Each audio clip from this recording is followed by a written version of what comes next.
Hello and welcome to Andy's Sunday School here at the Jellyman Factory. It's Halloween, and as you can see, there's all sorts of untold wonder going on here. Halloween for me has always been the gateway to winter. Last week, the clocks went back here in the UK. It's a strange thing we do here in the UK, something to do with the farmers, where we stick the clock back an hour. And so there was this hour, no man's land hour, last Saturday evening, or was it Sunday morning, or was it not in time at all? It was out of time, and I actually created a very strange esoteric video that actually premiered in that no man's land time, because I'm fascinated by time. And so when Halloween comes along, you suddenly become aware of this great slow mechanism that is turning round. It is man-made perhaps, right? But it also comes from nature, and it's the concept of time, right? And I have been obsessed with time all my life, being a drummer.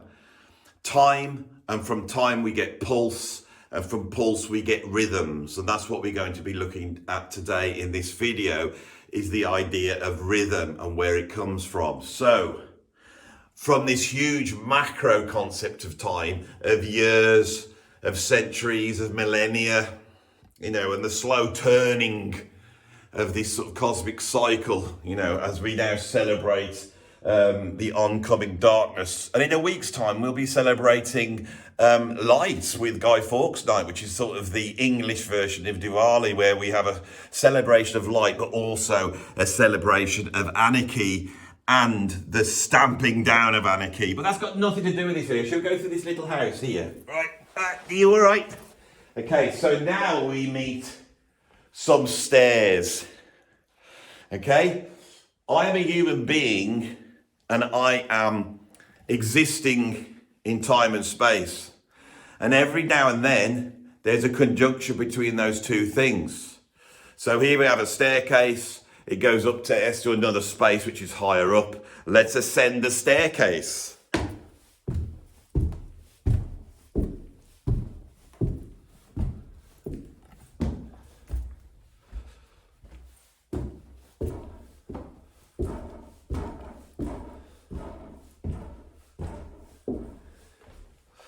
Now, I'm pretty sure you can stick a metronome on that, and that's not because I have incredible time and feel. I do, because I'm a drummer, obviously.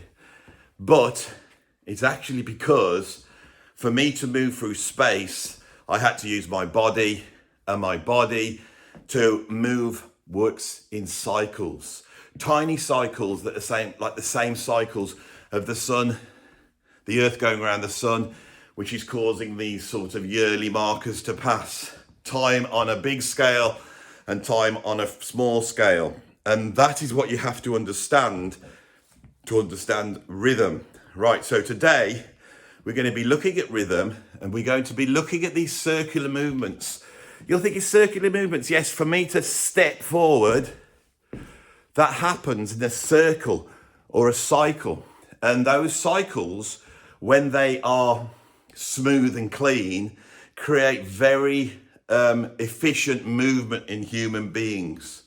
I believe that the reason why we love rhythm is because when we hear rhythm, especially played by a good musician who's got a sense of rhythm, we hear those relaxed circular movements, and we have evolved to become very sensitive to that. So when we hear what we call a groove, we want to dance to it, but also we can appreciate the circular movement and how well it's done. And this is an evolved response, because continually in our lives, we are having to master new movements, whether it's learning to talk, whether it's learning to drive a car, ride a bicycle, but also there's so much more which is based upon movement. Virtually 50% of what we do is based upon movement. That's how we explore the world. The other 50% is going up in here, and a lot of that is the imagination of movement. If you screw up ball of paper and you throw it in the bin, that actually is to do with rhythm. And the magic when you don't try and it lands in the bin and you feel like you accessed something that was special, magical, you know, almost like you had magical powers, that is the same thing that rhythm evokes. On this video, we're going to be getting deep into rhythm. So, get your dancing shoes on, sit back. We can't be sitting back if you're dancing, can you? Right, yeah, but get your dancing shoes on. We are gonna get funky.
I have been looking forward to this one because we're now looking at rhythm, and rhythm's so much more fun than harmony. So as you start talking about harmony, you've got scales and chords and B flats and D flats and minor major sevens, and it all starts to be like you're back at school trying to remember all this stuff. But rhythm's not like that. Rhythm is where the funky heart is of music. And for me, if you really want to become a great player, you need to nail rhythm first. All right, so what I've done here is I've taken a loop of that funky jam I did at the start just before, and I'm going to just go through ways of counting simple time. So here's a groove.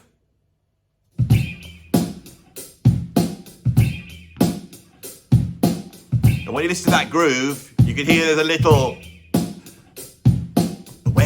that little scuff on the guitar that's in the loop. That's the beginning of the bar, and the bar's got 4 beats. Now tap your foot along to it, move your body to it. That is the pulse of the track.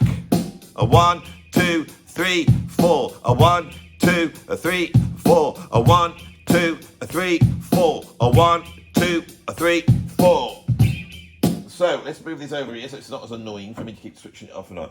So yeah, we're in 4/4. We got 4 beats in the bar, but the crotchets or quarter notes, which is what those beats are, which divide up our bar into 4, which is why they're called quarter notes.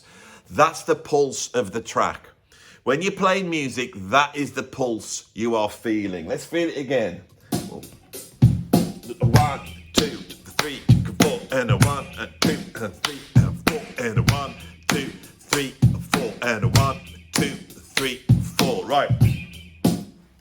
Now with jazz and funk and soul and rock music, it is syncopated. Right. Now syncopated is where you stress the up beats, not the down beats. So if you imagine the beats are doing this. Down, up, down, up, a down, up, a down, up, a down, up, a down, up, a down, up, a down, up. I knew I'd enjoy this one. So if we stress the down beats, that's how classical music's felt, marches. A lot of normal music is felt like that. So what I'm doing is I'm going to put a guitar. Got my guitar, it's very noisy today.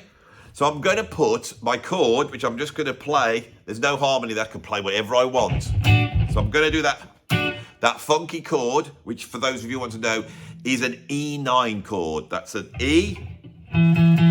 We've got a major third, which is a G sharp, an A, and then that one is an F sharp. Oh, it's all very noisy today, isn't it? I've got a bit of a dodgy lead. But we're not going to let that worry because the funk does not stop for anything. So here's me playing on the downbeat of the bar. 2.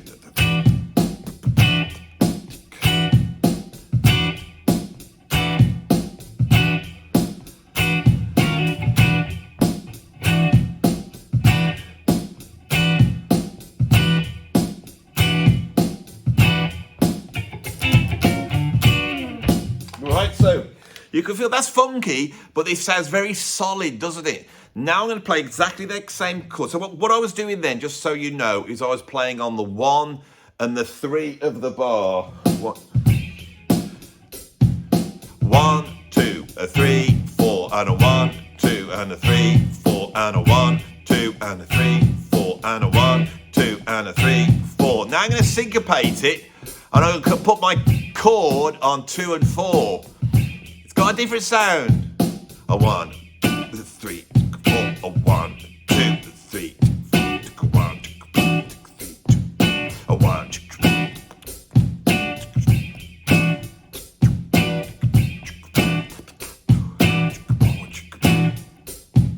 Right, so that's great. So syncopation is very important, and in rock music, in pop music, we are syncopated on 2 and 4.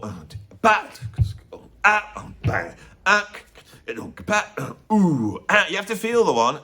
1, 1, 1. You need to practice this. 1, 1, 1. 1. Right, this is how I teach rhythm. This is what we're going to be doing. Right, now these beats 1, 2, 3, 4, we can double, but our pulse remains the same. It's still feeling 1, 2, 3, 4, but we're going to stick a little beat in between the 1 and the 2 and the 3 and the 4. We're going to stick the and in. We're going to go 1 and 2 and 3 and 4 and 1 and 2 and 3 and 1 and 2 and 3 and 4 and 1 and 2 and 3 and 4. Now they sound like this. These are eighth notes or quavers.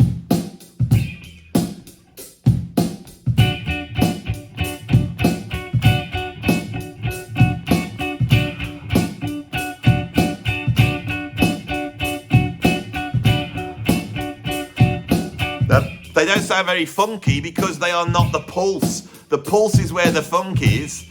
Now what I'm going to do is I'm going to accent exactly the downbeats of these eighth notes. So that'll be like 1 and 2 and 3 and 4 and 1 and 2 and 3 and 4 and 1 and 2 and 3 and...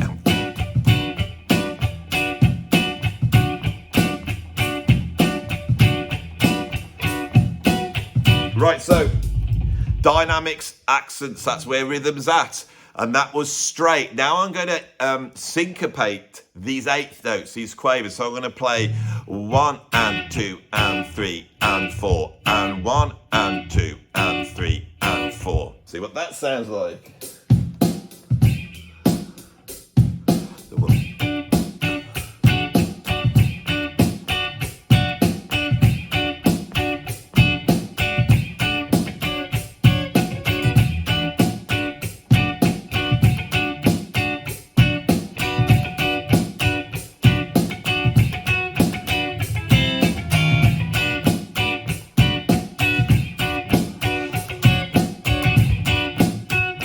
Lovely. Now, we could put those two together and I could have an accent. I could go...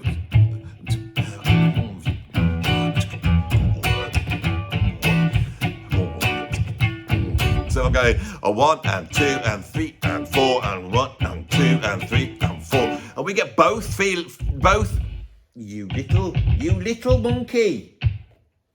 You get both feels. Listen to this.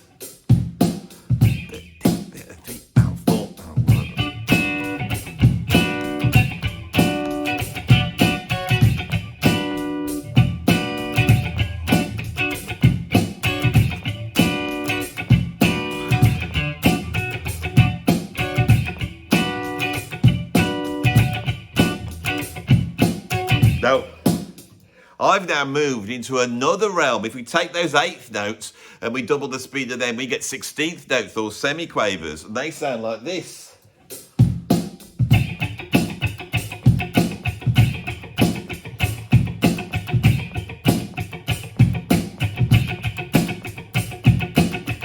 So let's go back and put the syncopation in. So I'm going to go to the quarter note syncopation on 2 and 4.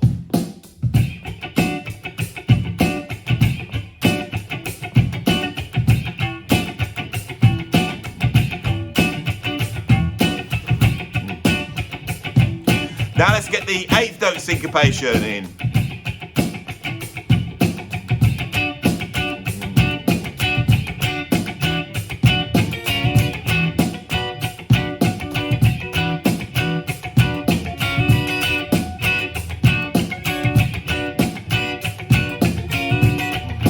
Right, lovely.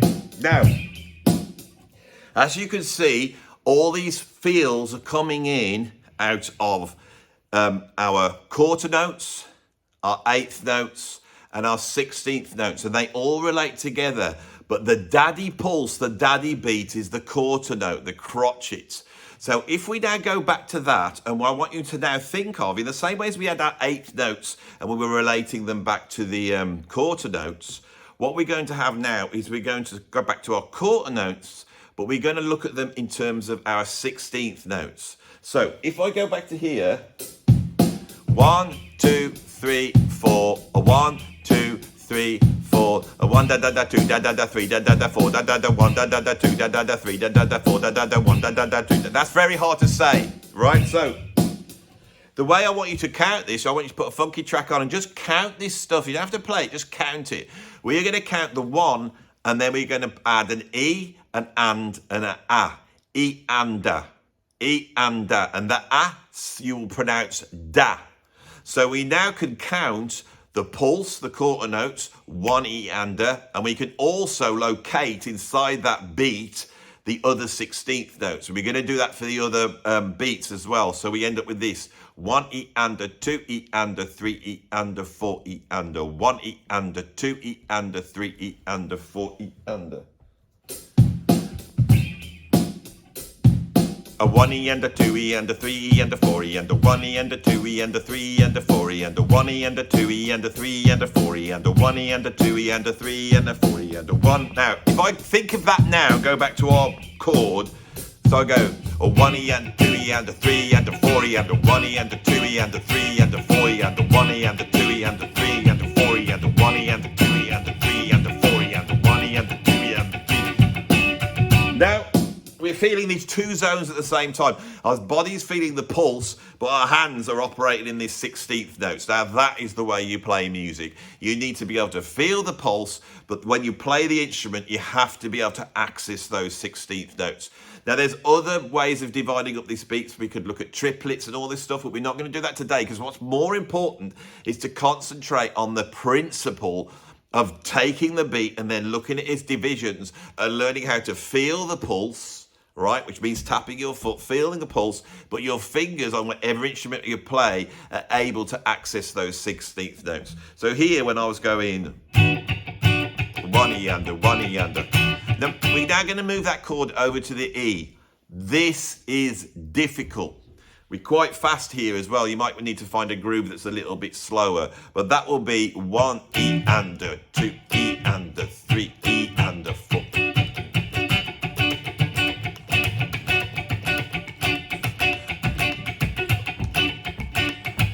So there I'm going.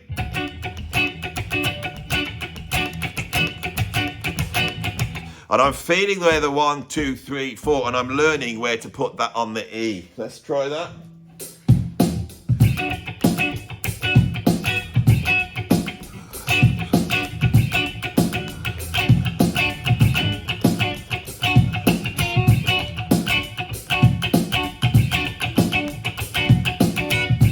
Might have to lose the plectrum. Use my fingers. That's better.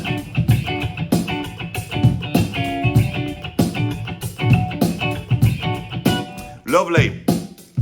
Now we're going to play on the and. A 1 E and a 2 E and a 3 E and a 1 E and a 2 E and a 3 E and a 4 E and a 1 E and a 2 E and a 3 E and a 4 E and a 1 E and a 2 E and a 3 E and a 4 E and a 1 E and a 2 E and a 3 E and a 4. Now we're going to put it on the da.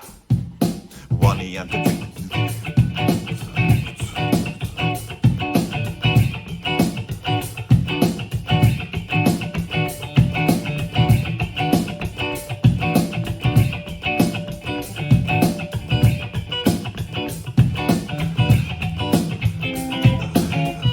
Lovely.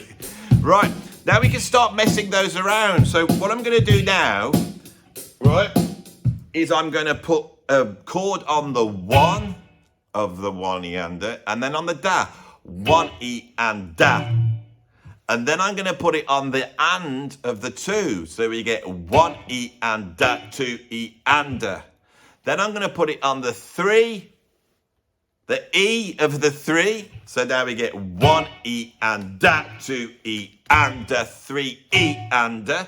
And then I'm going to drop it on the 4 of the 4 like this. 1 E and da, 2 E and da, 3 E and da, 4 E and da, 1 E and da, 2 E and da, 3 E and da, 4. Now you don't want to play this like target practice. You've got to feel the pulse.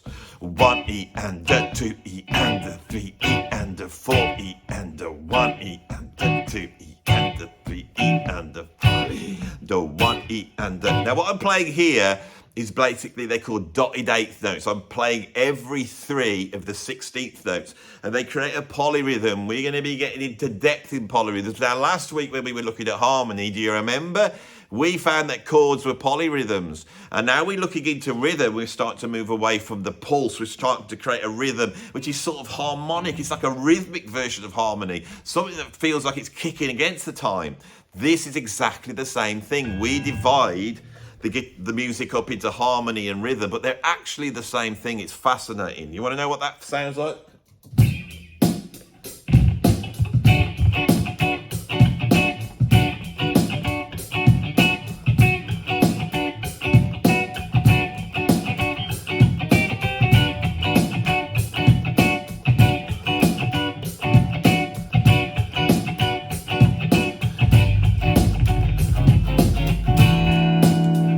Dodgy lead. So throwing all sorts of chaos into the mix. But we keep going, don't we? We don't worry about it. We don't stop again because we've got the funk. And once we've accessed the funk, it's a very valuable space to be in, guitar. Stop behaving. Oh, naughty guitar. That's better. Right. Next thing, what we've just done is we've put a thing on the 1, we've done it on the E, we've done it on the and we've done it on the da. We've done every combination in these 16th notes we can of just 1. But what if we did 2? 2 would sound like this. We'll start with 1 E.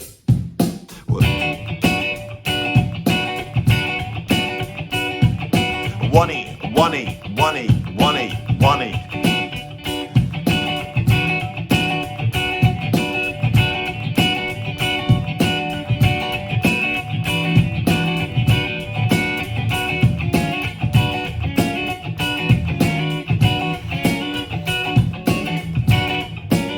Right, let's put it on the E and.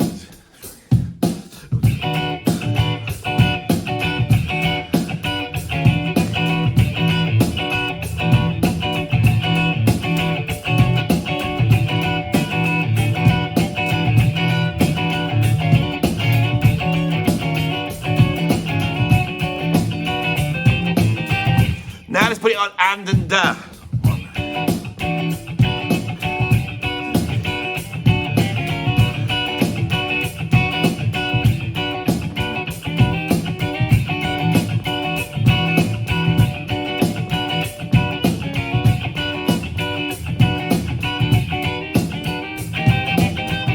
Now let's put it on the 1 and the da. 1 E and the 1.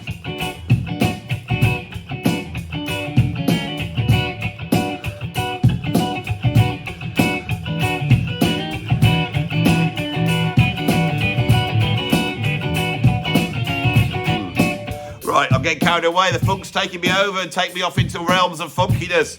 Now we're going to put 3 in. 1 E and. 1 E and a 1 E and a 1 E and a 1 E and a 1 E and a 1 E and a 1 E and a 1 E and a 1 E and a 1 E and a 1 E and a 1 E and a 1 E and a. Now E and da.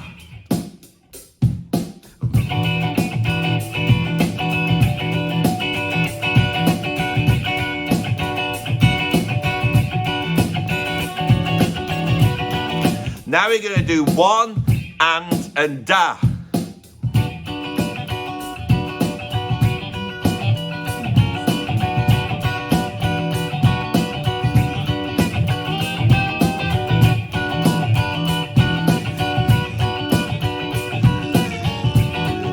Right, lovely. Now we're going to do 1 E and da.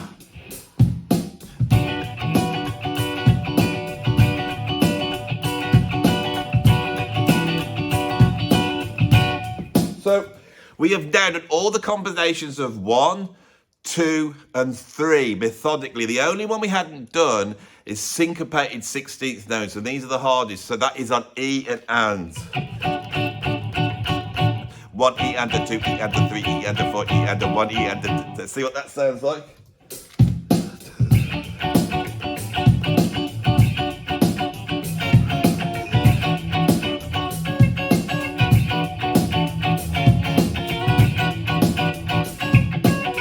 Now we can start to create all sorts of rhythms out of those 16th note patterns we've just done.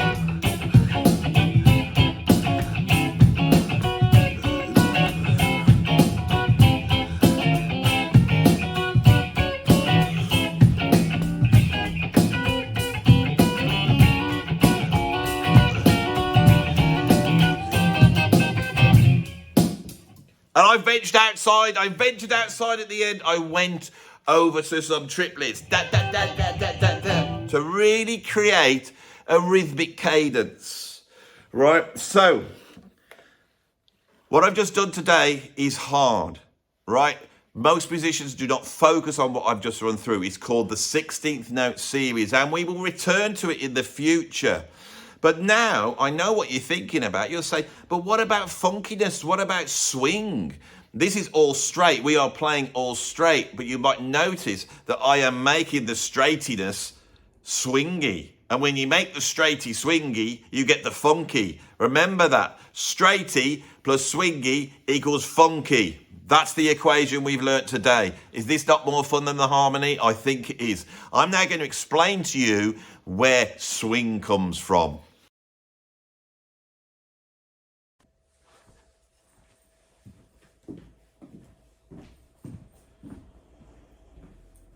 Where are we?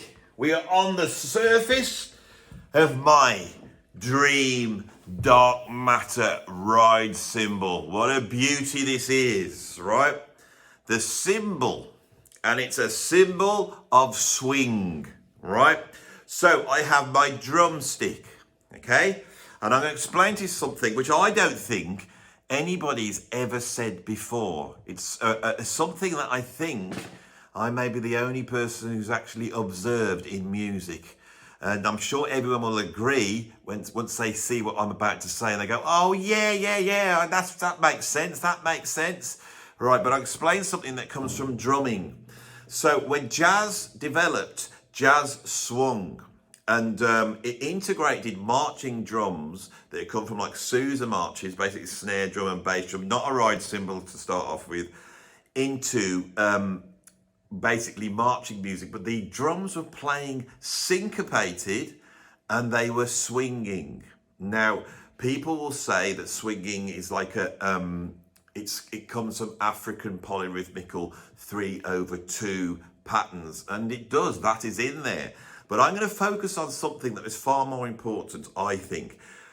When we started this video, I talked about integrating your body into the world outside. And when you walk up the stairs, a natural rhythm starts to come up. So let's not think in terms of our hands or what's out there or 3/2 polyrhythms or the history of music, and all that stuff. Forget that. Let's actually look at what's going on when we start playing the drums. And this applies to any instrument. Every instrument should be approached with the circular. You should be exploring the circular. And to get to discover the circular, you have to get out of the way of the instrument so the instrument will naturally work of its own accord, right? So here we have a drumstick, and a drummer will hold the stick at the back third of the stick, which is there. That's the back third there. So I'm holding the stick there. Now, if I hold it very lightly between these fingers and I drop it on, the stick will bounce of its own accord. See that there? The stick is bouncing of its own accord. I am not making that bounce. So what I'm going to try and do is show you exactly what I'm on about. So I'm on the back third there. I can't put, I hope the stick's going to fall off, isn't it? This is never going to work, Andy. Let's try it again. Right, so that is naturally bouncing. Right, so now if I hold it there and I'll naturally let it bounce now, I'll literally hold it in here. You see that?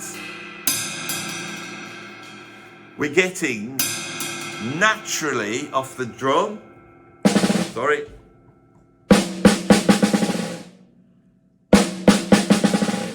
Hit much better on the snare drum. It is on the right cymbal.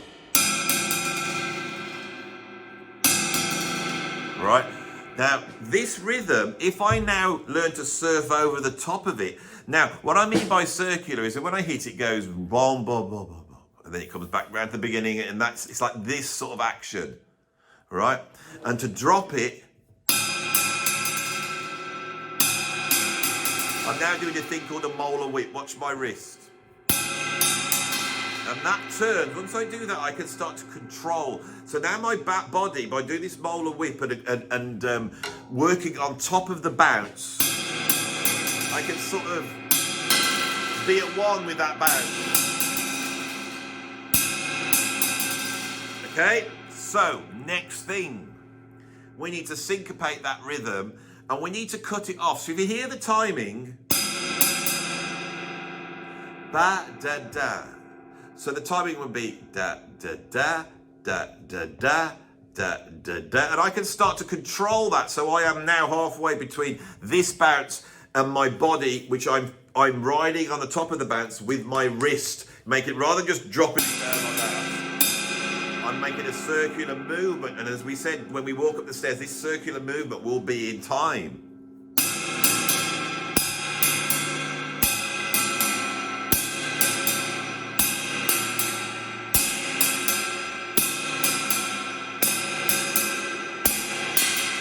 Now let's take that rhythm that is naturally coming out of the bounce and let's syncopate it. So we're going to hit it on 2 and 4. So 1, 2, 3, 4. Or 1, 2, 3, 4. 1, 2, 3, 4. 1, 2, 3, 4. 1, 2, 3, 4. 1, 2, 3, 4. Sorry.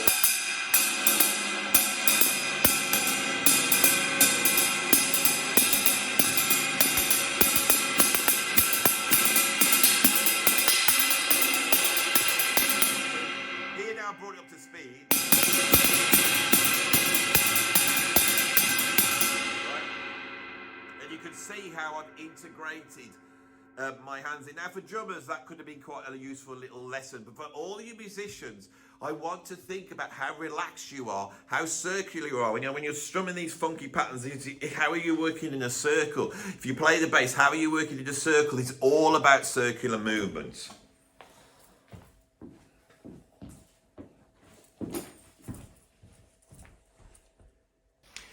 Okay, so we've come to the end when we're going to try and put some of this stuff into creating some piece of music. So we're going to take the jazz swing. I'm going to play some jazz swing now. I'm going to try and keep it a little bit simple so you can hear the jazz swing.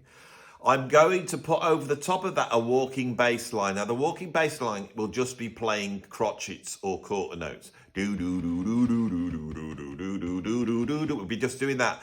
But we are not going to have any harmony. It will just be playing quarter notes with random notes. And I might even start to break up the quarter notes as we go and start to get into realms, but it will always be rhythmic. Everything today is going to be rhythmic, but there is going to be no harmony. It's going to just be the 12 notes and a lot of rhythm. So you can hear what that sounds like. Now, this way of improvising is called time, no changes. And the Miles Davis group in the 1960s with Herbie Hancock, Ron Carter, Wayne Shorter, Tony Williams, they really explored this. Now, there's a sort of snobbery in jazz that says you shouldn't explore this. You need to learn the changes first before you do this. But that's not the case. If you get together with your friends and you decide to play some time, no changes. So you've got rhythm, but you've got no chord changes, no key, no nothing. Then you could focus on rhythm and you could start to try and make the music work by playing rhythm. So let's have a go then. Right, it's running. Let's start.